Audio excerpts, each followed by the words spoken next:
ኣብ ዝሓለፈ ሰሙን መንግስቲ ካናዳ ወይ CRA ካብ ደሞዝኩም ክንደይ ዝኣክል ገንዘብ ከም ዝወስድ ተዛሪብና ነይርና።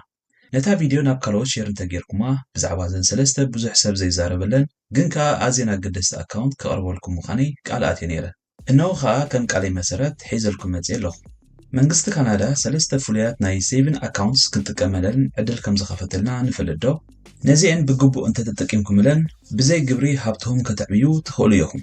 ከምኡውን በብዓመቱ ብኣሽሓት ዝቑፀር ናይ ግብሪ ተመላሽ ወይ ታክስ ሪፋንድ ክትረኽቡ ትኽእሉ ኢኹም።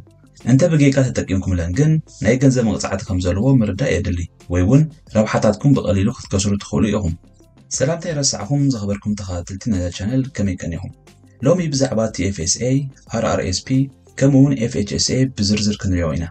ከመይ ከም ዝሰርሑ ናይ 2025 ገደብ ወይ ሊሚት ክንደይ ከም ዝነበረን ንዓመታኸ ብኸመይ ክቕፅል እዩ ዝብል ክኸውን እዩ። ክሳብ መወዳእታ ሪኢኹም ሕቶ ወይ ርእቶ ምስ ዘለወኩም ኣብ ቦታ ኮመንት ፀሓፉለይ። ንኻልኦት ንፈልጦም ኣሕዋትና ተጠቅምያ ምስ ትብሉ ከዓ ሼር ምግባር ኣይትሕመቑ እናበልኩ ብሩህ ምክታል።